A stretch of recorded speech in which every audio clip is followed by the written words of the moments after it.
The panel title is Navigating Disinformation Landscapes Within Synthetic Realities, AI a Friend or a Foe. And we have three excellent panelists with us, who we are going to introduce in the coming minutes. I'm going to first start with very few slides on some background on how we think about this topic, to put some context in the discussion. Then we'll give the floor to the three panelists for short statements, one per panelist, and then we open the floor for questions, both to panelists and, of course, we really welcome everyone from the audience to join us and express their views, their thoughts, and to have a fruitful discussion. Many of you may be familiar with this picture. It's a very good illustration of how quickly the field of synthetic media content evolves. The first efforts using the so-called generative adversarial network started in 2014, and each year we've seen remarkable progress and improvements in terms of convincingness, realism, and quality. And this year we've seen also a really realistic example by Tom Cruise deepfake, created by a video effects specialist in Belgium. And this was not possible to detect by any of the commercial deepfake detection services, and neither was it possible to detect by manual inspection. Of course, it took a lot of effort to create, but it already gives us a sense of the kind of realism we should expect in the coming years. And also, if you think about the possibilities of immersive realities, then this might, take a completely different shape and form than we envision now.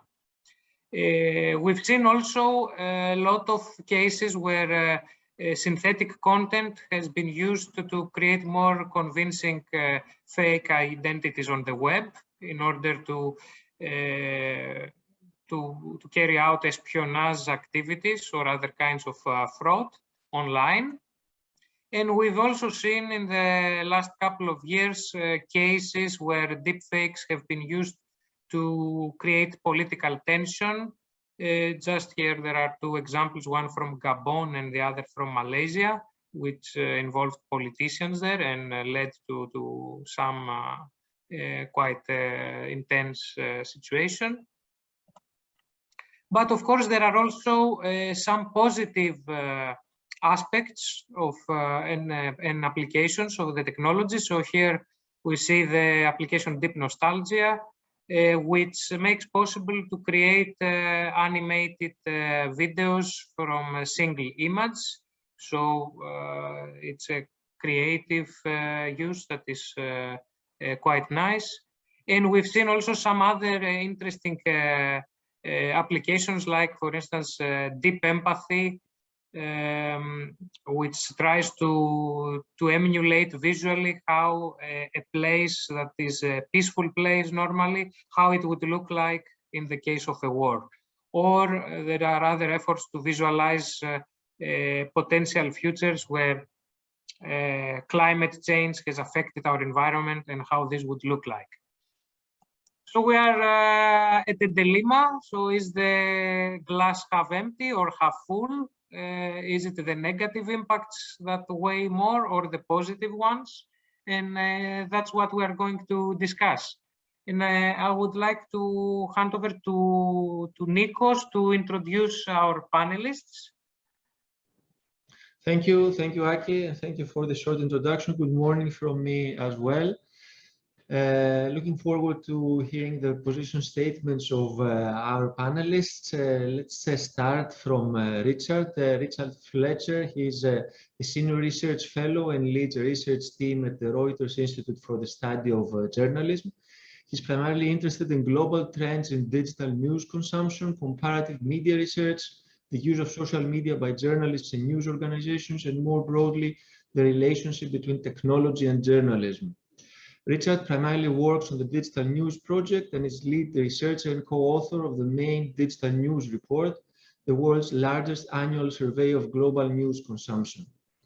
Richard also uses the survey data to underpin comparative cross-national research into patterns of news consumption, audience fragmentation and polarization, the effects of search engines and social media on news use, trust in the news, and paying for digital news. So Richard, thank you very much for joining us. The floor is yours for your opening statement. Thank you very much. I hope you can hear me. Very pleased to be with you this morning. I'm just going to share my screen because I've got a few slides.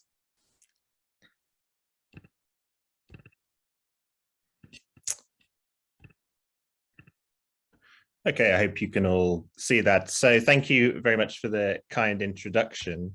Just a little bit more about my background, because I think that will help kind of frame some of the things that I will sort of talk about briefly in this statement. I work at the Reuters Institute for the Study of Journalism, and this is part of the University of Oxford, and our job is to explore the future of journalism worldwide through debate, engagement, and research. And I mentioned this just because that would be like the focus of the points I make. So this will be very much through the lens of news and journalism. And this is really my way into thinking about some of these, sort of very broad and very far-reaching issues. And what I'll do in the next few minutes is try to give you a sense of where the debate is in media and communication research on some of these issues, by drawing on some of the work we've done and some of the work of others. And I think that might be useful because I think there is perhaps a slight difference in focus between some of the sort of engineering work and computer science work and some of the work in media and communication. So I've focused on three areas, and I think this reflects what media and communication researchers tend to focus on. First, thinking about production, and what I mean by that, as I said, is news production. So I put that in parentheses. Then dissemination. So first, starting with how news is actually made, then how it's disseminated, how people get it. And then finally, the third one, which I think hasn't been looked at so much by media and communication scholars, but perhaps more so by lawyers and those that work in policy, but it's increasingly important for media and communication researchers to understand, and that's regulation and oversight. And I've sort of added that one tentatively. As I said, there isn't a huge amount of research on this in media and communication at the moment. And then for each of these, I'll just outline what research in this field thinks are the benefits and the risks of AI when it comes to news use and also disinformation, misinformation. So starting then with production. I mean, the benefits I think here are quite clear from the point of view of news organizations, because clearly there's potential for artificial intelligence to free up time, money, and resources for what they see as more important journalistic tasks. There are some types of story, which I'll come on to later, that can be easily automated and have been for a long time. And in theory, this can free up resources at a time when news organizations are under, in some cases, a huge amount of commercial and financial pressure. Researchers have set about looking at how audiences think about this technology and how well they rate it. And I think, to sort of summarize it, it works a lot better than people think. So in experimental conditions, a meta-analysis from 2020 found no differences really in terms of automated articles compared to human written articles in terms of credibility.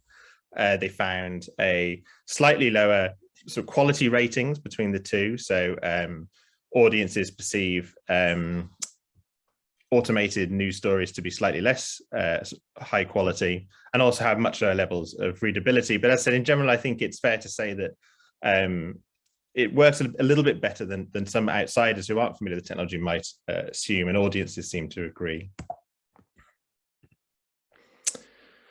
The risks, I think, are quite clear as well. And this is simply applying the technology to topics that are a poor fit. As I mentioned, news agencies have been applying some of the technology to weather reports and financial reports for over 10 years. But there are clear risks of applying this to topics and stories where the inputs and outputs are not so structured. And I think news organizations are reluctant to do this in general because they're worried about the effect on trust. Trust is a big topic within the news industry at the moment. There have been declining levels of trust for some years, and it could be seen as an incentive for potentially not disclosing when stories are automated. And I think it's quite ambiguous in some cases at the moment. In the rare occasions when news organizations have done this, aside from sort of experiments and sort of pet projects, it's clear that there's perhaps a tension there. And of course, as we all know, the same technology can just as easily be used to generate stories using false inputs. And this, of course, where things like deep fakes come in. Just to sort of touch on that, this is one of the few papers in media and communication research that actually looks at deep fakes. And I think this is quite a good illustrative example of how to sort of think about some of this. So of course, we all know that this isn't something that, although there are examples, it's not widely used or something that people come into contact with all the time. But interestingly, this project found that even if people are showing political deepfakes, even if they're not necessarily deceived by them, it can still have an effect of sowing uncertainty and perhaps creating low trust in the environments where they come across them. And I think that's a way of thinking about some of the potential risks, even if we don't see deepfakes as something becoming very common that people experience all the time. On the dissemination side, this is where most of my own research has focused. And as we know, the benefits for news organizations have been clear for some time. They've been using AI to recommend stories on their own websites. And we know now as well from the user's point of view that for some years, search and social aggregators, about over 50% in most countries, say these are their main ways of getting news, as opposed to going to news websites directly. Our own research, again, has shown that despite some of the worst fears around echo chambers and filter bubbles, people who rely on these services as a source of news tend to have more diverse news diets in terms of the number of outlets that they use. And also, it can act as an important boost in news use for those with low interest. So if people aren't necessarily motivated enough to sort of seek out news on their own, they might be incidentally exposed to it on social media. And this increases the amount of news they would otherwise use. And of course, this is based on the assumption that news use is a good thing. And in this sense, that can be beneficial.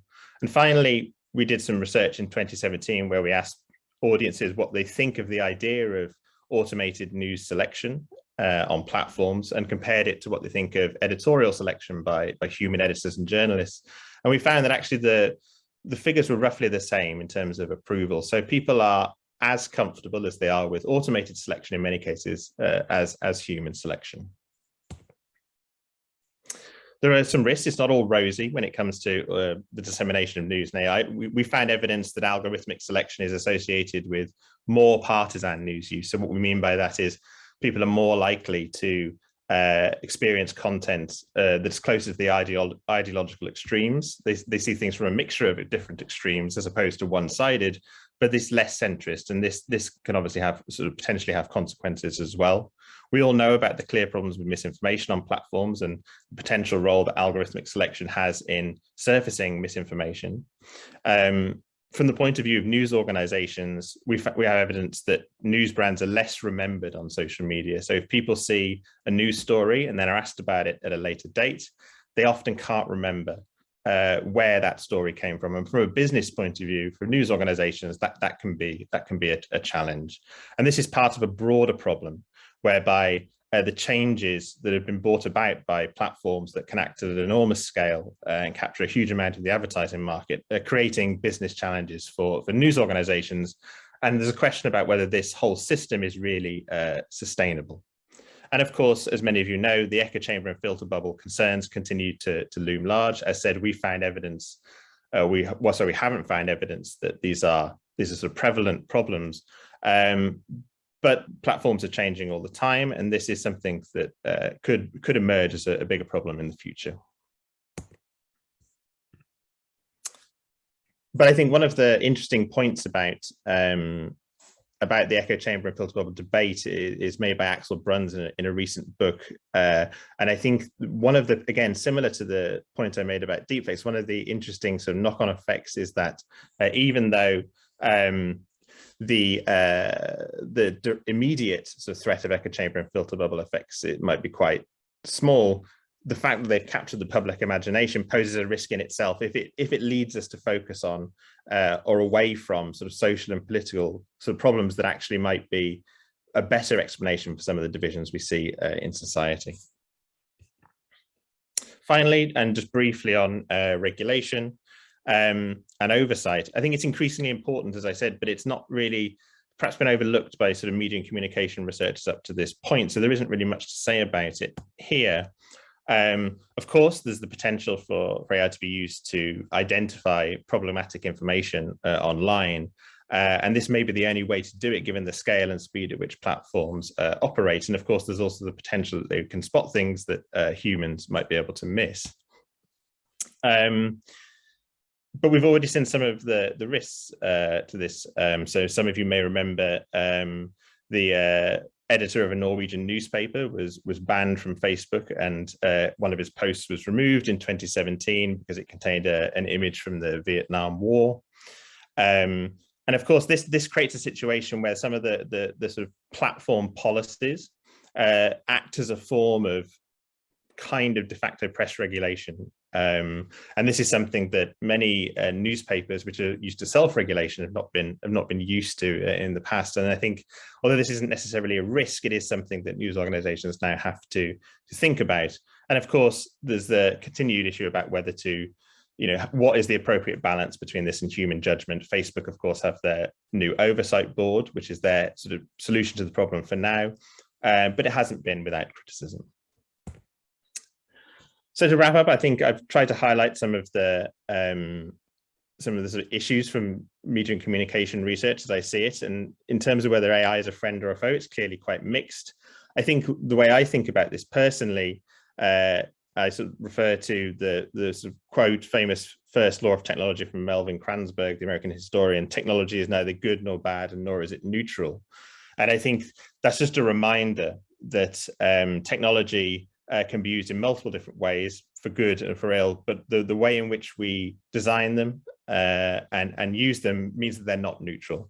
And I think it's up to us as societies, including engineers, users, policymakers, and so on, to ultimately decide how this technology is used. And it won't be as up to the technology itself, it's up to us. Thank you for listening. Thank you very much, Richard. Excellent points. We'll come back to those during our later discussion, but let me give the floor now. Nikos, just before moving to the next panelist, I think there is a question by the audience, and it's, I think, quite, interesting and tied to the presentation of Richard. So I suggest we take it now. I guess it won't take a lot. Okay, let's take it now. Richard, can you read it, or would you like me to read it for you? No, I can see it. Thank you. Well, people, in different projects and in different circumstances and different countries have their own definition of what news is. I can only really say what the one that we use in our research, we try to adopt a very broad definition. So we describe it as any information about current events, including, and we list a number of examples to make it as broad as possible. So sports, arts, culture, politics, etc., found on any platform, online or offline, or accessed via a smartphone, via a computer. So we make it as broad as we possibly can.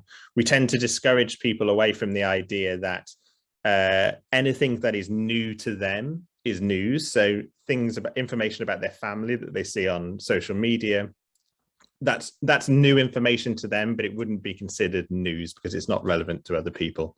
So it's a broad definition, but it doesn't include all information. Okay, that's nice. There is also another question. I don't know, should we take it now? Do you think it's easy to respond to in a short statement, or you want to take it later? I'm just reading it now. I can reply in the chat if you want to save time. It's okay. Maybe 1 minute we can spend here, because it seems like you know, Fabrizio is concerned. So yeah. Well, I can't speak for what those in charge of evaluating sort of the fairness of AI tools will sort of mean by these terms. I think they're always contested, but at the same time, that shouldn't be a sort of paralyzing sort of problem. And you know, we've developed ways of classifying different news outlets based on their political leaning. And then that allows us to essentially group outlets together, whether we think they're sort of more strongly left-leaning, more strongly right-leaning, or broadly either centrist or have no particular slant. An example of that in the UK would be the BBC, because that has a very mixed audience and it's legally required to be impartial. This can get a bit more complicated in different countries, and people have different kind of views on where the kind of center lies. So particularly in America, for example, where it's a highly partisan media environment.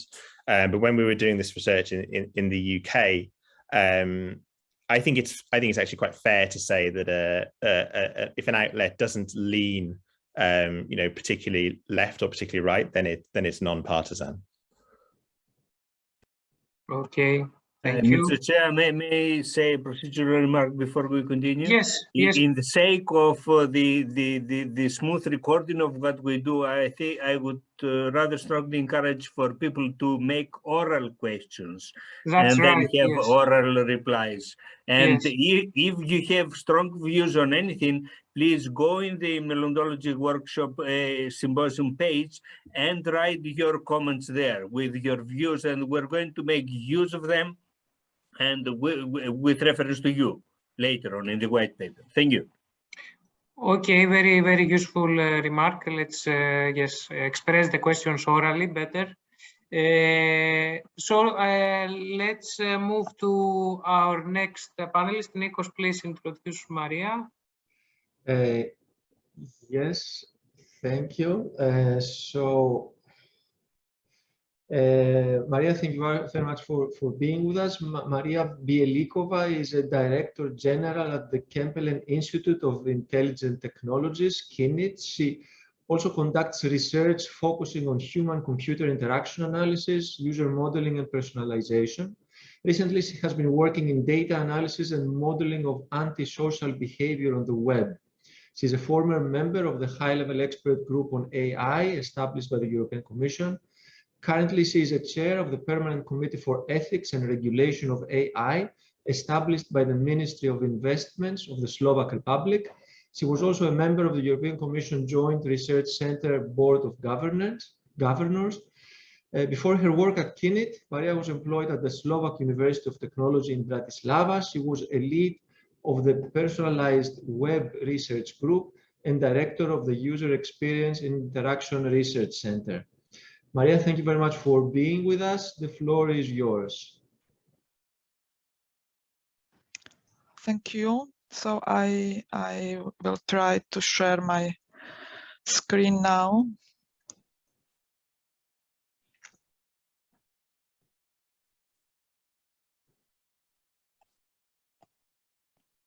Can you see it and can you hear me? We can hear you and we can see the screen and the slide perfectly. Thank you. Perfect. So thank you very much for inviting me to the panel. I would like first to introduce my workplace, because it's quite new. Kempelen Institute of Intelligent Technologies is a new research institute established 2020 and located in Bratislava, and we work systematically on this topic of disinformation, even though now in more in video and images, but more in text. But for the last 4 years, and at this moment, we are the lead on AI research in one of 8 EDMO hubs. I believe that there is quite a few people involved in this activity. which is European activity and establishing right now 8 new EDMO hubs, and we are in Central European hub. I'm mentioning this because our region, actually Czech Republic, Slovak Republic, and Poland in this CEDMO hub is a kind of frontier regarding disinformation, as for example, Russians are quite active here. Even in comparison to Baltic region, Central Europe is much less resilient towards these information campaigns. So this influences us quite a lot. At the Institute, we have 5 research groups, and these 3 are related to this information topic.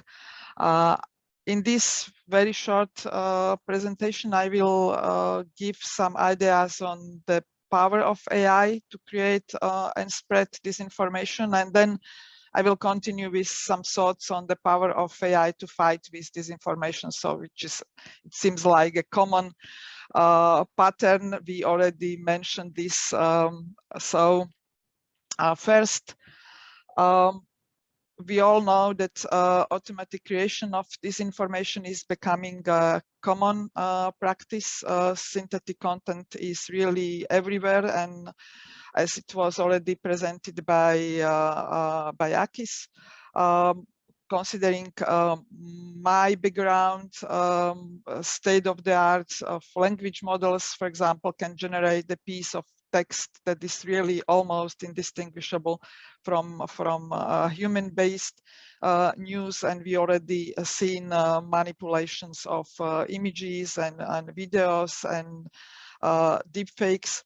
And what I think that is really breakthroughs, and what I consider at this stage really problematic, is personalized and contextual this information. We have personalized media for quite a long time, but now we are coming into a kind of emotion manipulation by technology stage, which is really threat for our democracy. And this today is not a problem to find our interest, political orientation, emotions, so custom disinformation can be generated, and this is, I think, the biggest problem. The secondly, AI helps semi-automatic or automatic spreading of this information. So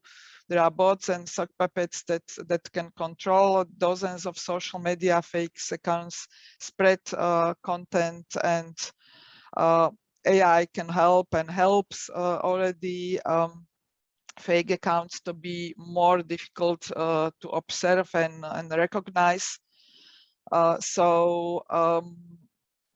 There is a great number of fake profiles that are then synchronized using AI and can dramatically increase false information spreading. This was intentional part, but we can see unintentional as well, that it's done by large platforms, by algorithms of recommender systems and search engines that spread this information. So bots which control dozens of social media fake accounts can spread because the algorithms work in this way. And as a result, we already heard this, people are enclosed in filter bubbles, and what is really important is that these misinformation filter bubbles are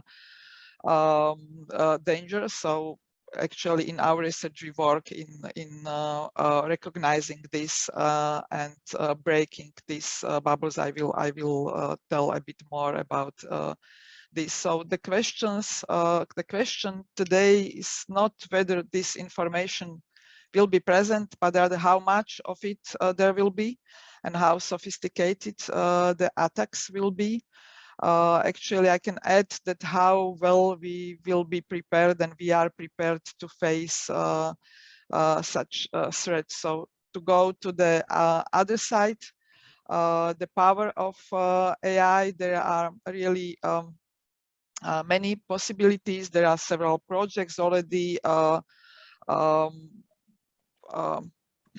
provided, but new ones are coming. I chose two specific examples for this short presentation that we are working on. One is based on support of fact-checking process that is also part of EDMO initiative and our SEDMO project. AI can support individual steps and make fact checkers really more productive. And then ultimate goal can be a fully automatic fact checking. But actually, I don't believe that this is possible without involving humans, because AI solutions are not 1% accurate, 100% accurate, and they depend on available data that are always and often, but I can see that always, because there is very difficult to create not biased data set. And because there is obvious problem that in many cases even humans are not sure what is really true. So we cannot want this from a machine to do is really 100% accurate. We work in this in medical domain. So we proposed the automatic method for medical disinformation detection. In this domain, this is quite specific, that false information is spread for a long time and is repetitive, so it can be considered like one additional step to traditional fact checking. So it can help spread fact checks to additional online content. The second point I would like to present is independent social media audits. I consider this as a really important topic, because we now have large media platforms. Even though they are committing themselves to fighting disinformation, European Commission provides us with code of practice on disinformation. But the problem is that the main way how to do this is self-assessment reports, and they are not transparent enough, and there is no way how to validate it. So I believe that black box audits that can simulate user behavior are really important. We have a paper on this year, UMAP, to presenting this idea. The process is is in this slide, that for a group of users or bots, they follow a certain scenario, and then they provide some kind of implicit or explicit feedback to the platform, and the platform returns some recommendation and other adaptation. And by evaluation of this adaptation, we can do an independent and non-obtrusive investigation. There is a lot of computer science challenges, but I really advocate for continuous audits. And in this sense, we work in a filter bubble effect, not just how to recognize it, but how to reduce it by watching debunking videos. We have a paper on this on Rexis, which will run next week, but I'm mentioning this here because we have created a data set with almost 3,000 annotated videos on this topic, and it's available. So this is all from me. There are some challenges that we can then discuss, and I believe that the AI-enabled disinformation campaigns are becoming really real things. They are here, and the solution requires the help of AI. Thank you. Thank you very much, Maria. Do we have any questions that we can take now? I don't see any raised hands. If not, we can continue and we can take questions in the discussion later. So let me introduce Bjorn Falstad, who is a senior researcher at SINTEF. His background is in psychology and human-computer interaction, and in his research he seeks to understand how technology can be designed and developed to fit user needs and how new technology impacts our lives. Over the recent years, Asbjorn has researched chatbot user experience and interaction design, as well as its societal and ethical implications as part of Norwegian and European research projects. He's also involved in research aiming for automatic identification of fake news based on language characteristics. He has co-organized the Chatbots for Social Good Special Interest Group in 2018 and the Conversations workshop series on chatbots research since 2017. The upcoming 2021 edition will be the 5th one. So Asbjorn, thank you very much for being with us. The floor is yours. Thank you very much, and thank you for the kind introduction. Now I'll also try to share my screen. Oh.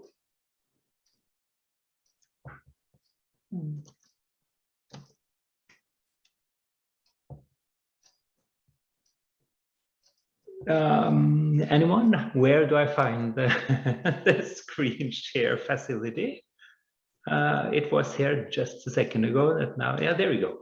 In the center of the button. Yes, sorry about that.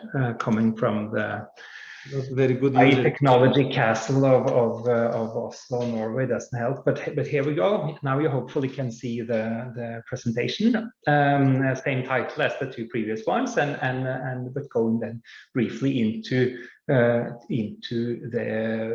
landscape of online disinformation and AI from my perspective, from the human-computer interaction and the user perspective, but also from the perspective on our research on how AI and the interaction with AI-based system is taken up by users.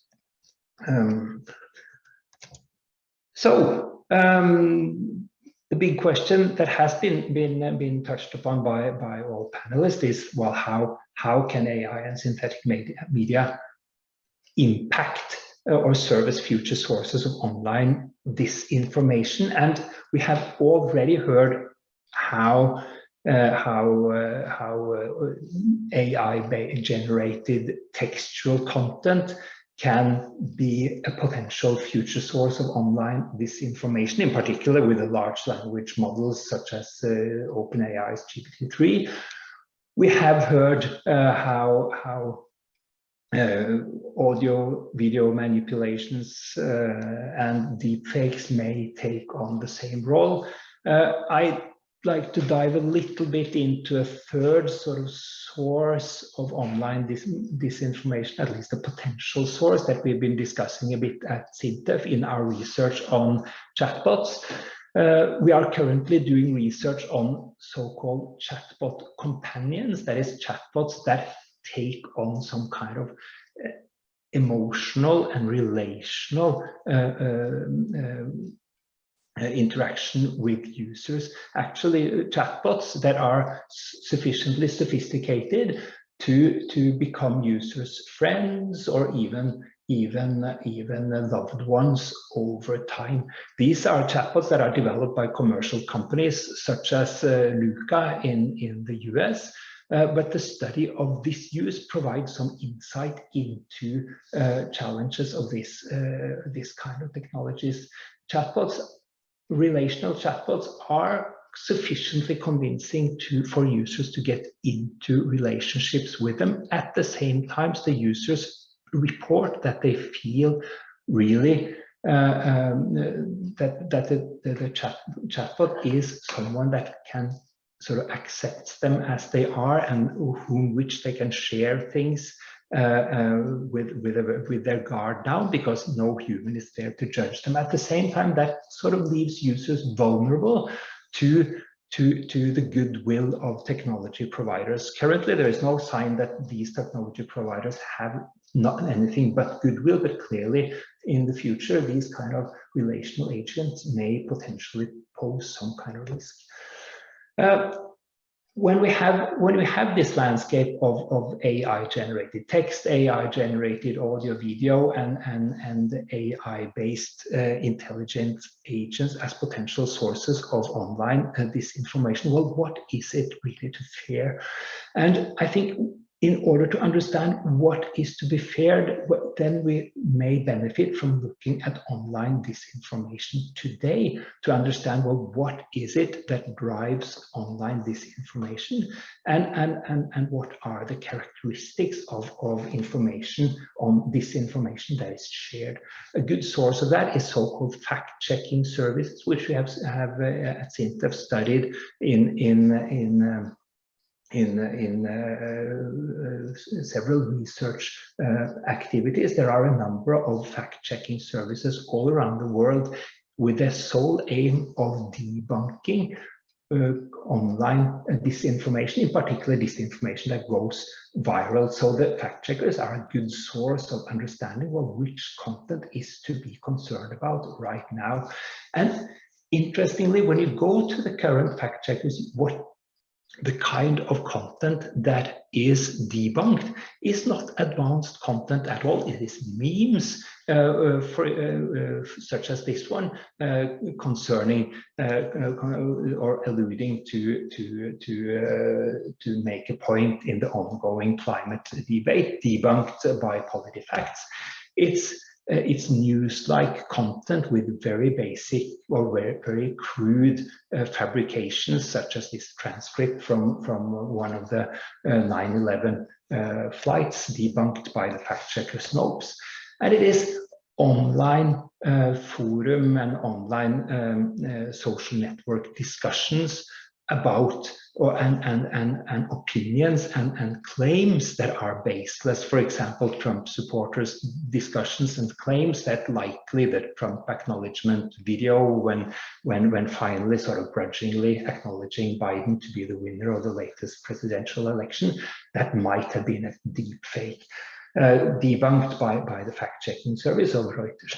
And given all the opportunities for creating advanced fake or misleading content, it is kind of surprising that the challenge of online disinformation right now is from these kind of crude opinions, claims, and fabrications. And I think to understand that, it's good to look into why online or why disinformation spread. An excellent study of that was published by Khashoggi and colleagues from MIT, studying more than 100,000 Twitter cascades of disinformation or fake or real use online, finding that disinformation travels deeper, farther, and faster in social networks than other kinds of content. And the reason for that, they find, is that the reason for this effective spread in social networks may not be necessarily that it's particularly well made or convincing, but it's perceived by users as novel, and it triggers strong emotion because it sort of hatches on to ongoing debates or conflicts in society, generating surprise or fear and disgust. And I think for AI-based online disinformation, this kind of technologies will not be highly effective until this is what they do, that AI capabilities are used for providing content that is perceived as novel, that trigger strong emotions in users, and that effectively spread or efficiently spread in social networks. So in the near future, I tend to believe maybe that AI will be more of a friend than a foe in terms of fighting online disinformation. At SINTEF, we currently are engaged in one project, which is in many ways having the same objective as a project Maria talked about just a few minutes ago, the Fake Speak project, where we identify linguistic features of fake news with the aim of automatically being able to detect fake news online to support fact checkers. Another project that I can mention in brief is the Etapas project, where we are involved with a use case on a municipality chatbot in Norway. And chatbots, one of the research topics that are really close to my heart, may be a low threshold source, not necessarily of information that can be used by users with relatively low digital literacy to get verified information, for example, when used as a municipality chatbot. This is seen in the Etapas project. Analysis there show, for example, how users turn to the municipality chatbot to get verified information on the COVID pandemic. Okay, that was it from me. Optimistic for the near future, maybe more questionable or more concerned for the a little bit more further future. Thank you. Thank you very much, Asbjorn. Do we have any questions from the audience? See a hand again. So I think anyone who would like to ask a question, feel free to raise your hand. We also have a couple of questions to drive the discussion. I see Yanis. someone. Yanis is raising a hand. I have Yanis? a question as well, but let's be the last one. Okay, Yes. Yanis, please. Hello. Starting from the last presentation and the chatbots, we have seen that AI is making currently, to an extent, possible to create very realistic synthetic agents and conversations. And this conversation ability, together with the ability also to generate visual representations of humans, some call it a transition from fake news, if we use this term, to fake humans. So that you have the feeling, in the future you might have the feeling that you are discussing with someone, and maybe both the person and the content is totally synthetic, and in a case of manipulation, it can be also disinformation, for example. How do you think, what do you think about this challenge? Will it be possible to have scenarios like this? And then how we will be able to deal with such cases? Because it becomes, I think, even more difficult to validate whether it is a real person or not without having any background. I think this is a really good question, and I think it ties on to what. May I add this question, please, to make the discussion a little bit livelier? My point is the following one. In the future, we cannot really believe our eyes anymore, because the fake content is so good that we cannot use our senses to detect whether something is fake or not.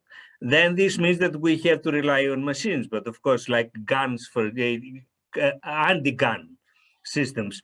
But can we really make such anti-gun systems be smarter than gun systems? So is there any hope on this? This is also an excellent follow-up, and I think the the main or one important response here is, of course, that alluding to what Richard said initially, that one of the challenges concerning AI and disinformation may be that the uncertainty it creates. Am I now speaking to an AI or am I speaking to a human? Does it matter? How should we address this? And technology to use to detect and warn may be one solution to it, as you say, but I think maybe that regulation could be also an important means to address this. There is in the US, you already have the California bot law, where providers of human-like machinery are required by law to clarify to the users that the intelligent agent is an automated agent and not a human. And I think this sort of making it abundantly clear to users that even though this looks and feels like a human, it isn't, is both an ethical requirement, but I think also in time it will be a legal requirement. Yeah, my opinion is completely the same. I don't think that we will be able to fight this only by technology means.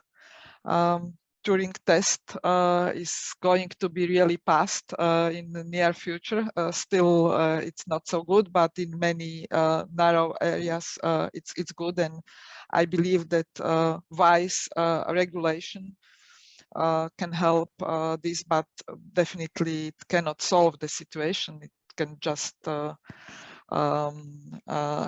to live in this society. Thank you very much.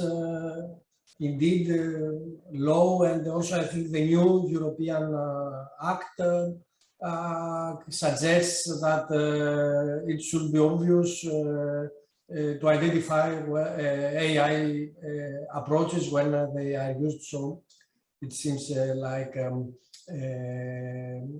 important direction. Thank you very much.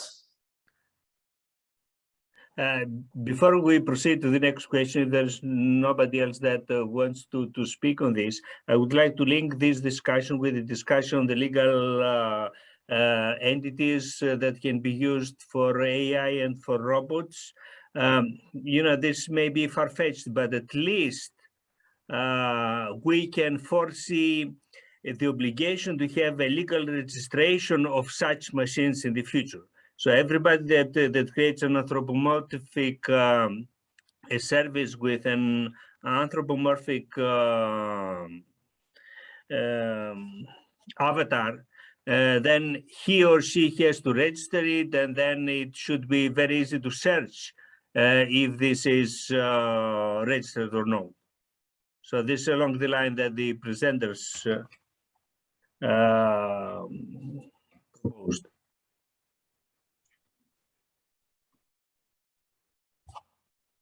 Thank you. I see also a raised hand from Mr. N. Govindarajan. Hi, can you hear me? Yes, yes. Hi, I'm Govind. Thank you, Akis. My question is, disinformation or misinformation is probably as old as human communication itself. Technologies change. Print media was invented, and that was the paradigm shift 500 years ago. Today it's AI, and tomorrow maybe AI will become obsolete and there will be a new technology.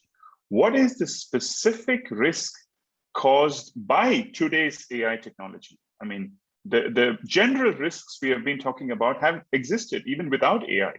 What is so specific about AI-induced or AI-associated disinformation or misinformation today? That I would like to understand. Mm-hmm. I open it to any of the panelists who want to take, or maybe more than one as well. Thank you. So I can start with a few thoughts on it. Actually, what AI enables is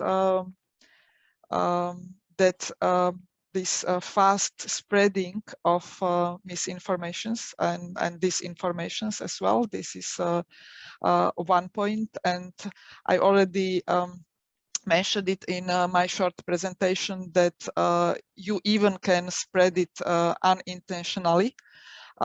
Because just liking some messages you are not sure and way how recommendation engine work. And this is really what we haven't seen before, because if even with paper news, everything was quite slow, so you have had quite enough time to resolve situation. But now so many people, millions of them, are influenced just in a minute, and you actually don't have then means to repair this, because they read something, but just a small portion of them then read some corrections and so on. So I think this is what is done by technologies. And the second, I already mentioned it as well, is that technologies can quite well recognize our emotional state. So they can really approach in personalized way. Humans can do this, but humans do this one by one. So face to face, I am in within the group of people, 1, 10, 100, but is very limited number. But technology can do this almost anytime and anywhere, and this extent of spreading and consuming misinformation is really for me the largest risk. Yeah, I would agree with that. I completely agree with the original question that, you know, misinformation, disinformation has, you know, kind of always existed in one form or another. But I think one key sort of area where AI is different is the ability to achieve personalization at scale, and the speed at which that can be done, perhaps separates it from previous technologies. Thank you. Thank you very much. I have one point to this as well. To me, the biggest challenge that AI poses is the fact that we cannot believe our eyes anymore. In the past, misinformation has been around for ages, but in the past, people could more or less fairly easily verify what's true and what's not true according to their own views, of course. Now it's really difficult. Even if you try hard, you cannot distinguish it anymore. And this can become scary if it's deployed at a massive scale. And of course, this can be done. This is another problem. Massive fake news deployment is another very big issue. I would actually like to pose a question, yes, motivated by this comment and also Asbjorn's example. Indeed, yes, generating synthetic media that is really convincing seems like a really big risk. But what we are seeing right now in the majority of cases is that people even fall for the so-called cheap fakes. So very low quality misinformations without any, you know, need for sophisticated AI. Are we perhaps exaggerating or living in our own bubble, or is this really going to be a widely deployed kind of disinformation in the coming years? And if yes, when?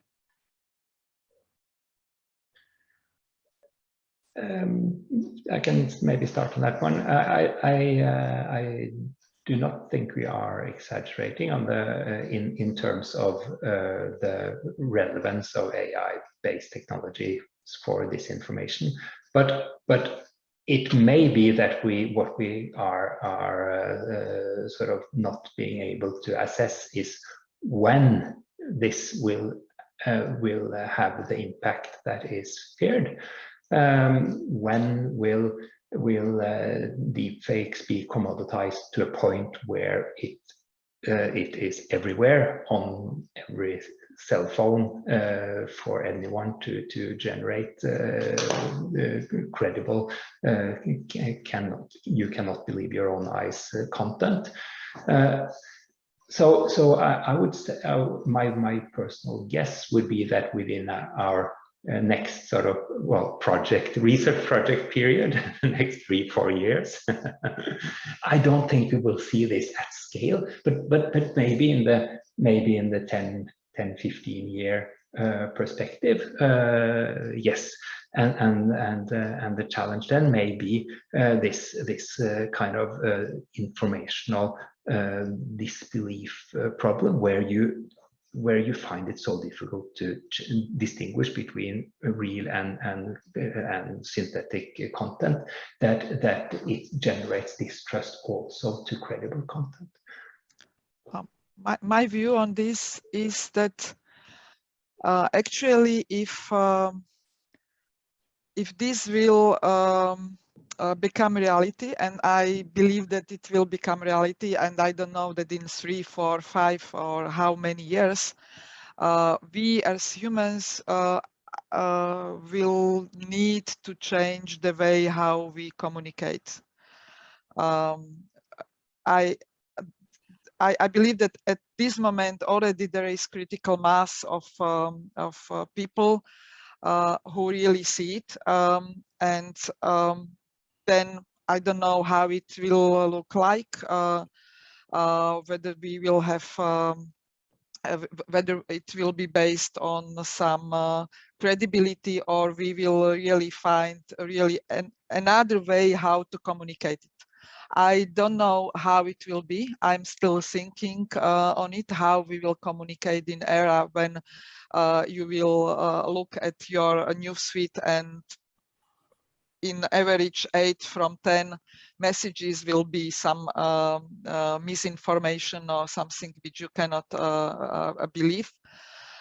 So this may change a paradigm of communicating people. I have also a view on this question of why people believe even cheap fakes. You know, the reason I intervene in this discussion is because I just finished authoring a book on AI, science and society, and one of the key topics in there was fake news, of course.